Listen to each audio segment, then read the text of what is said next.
আসসালামু আলাইকুম, আশা করি সবাই ভালো আছেন।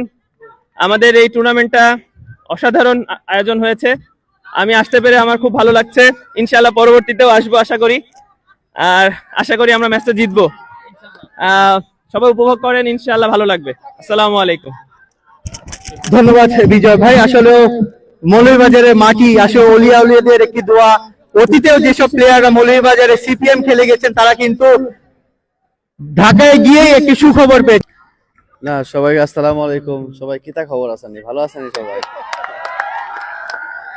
না না, আলহামদুলিল্লাহ, থ্যাংক ইউ আসার জন্য সবাইকে, এবং অনেক কষ্ট করে খেলা দেখছেন। Thank you so much support করার জন্য।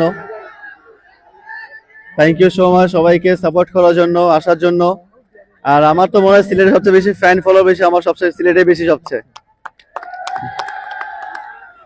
তো আই হোপ যে আপনারা সবাই ভালো থাকবেন, ম্যাচটা এনজয় করবেন, সবার জন্য দোয়া করবেন। আর সবাই আমাদের জন্য দোয়া করবে, যে বাংলাদেশ টিমের সাথে দোয়া করবে যে বাংলাদেশ টিম ভালো খেলে। আর আমার মৌলভীবাজারে খেলে খুব ভালো লাগছে। সিপিএম টুর্নামেন্ট আসলে খুব জাঁকজমক, এবং আমি এসে খুব ভালো লাগছে খেলতে, এবং আশা করি নেক্সট আবার আসবো ইনশাল্লাহ সুযোগ থাকলে। দ্বিতীয়বার আসলাম এবার, তো তৃতীয়বার আসার চেষ্টা করবো ইনশাল্লাহ। আবার জন্য দোয়া করবেন, সবাই ভালো থাকবেন। আসসালামু আলাইকুম। ধন্যবাদ সাব্বির ভাইকে। এখন আমরা দেখতে পাচ্ছি আমাদের অপর প্রান্তে ক্রিক ফাইটার্স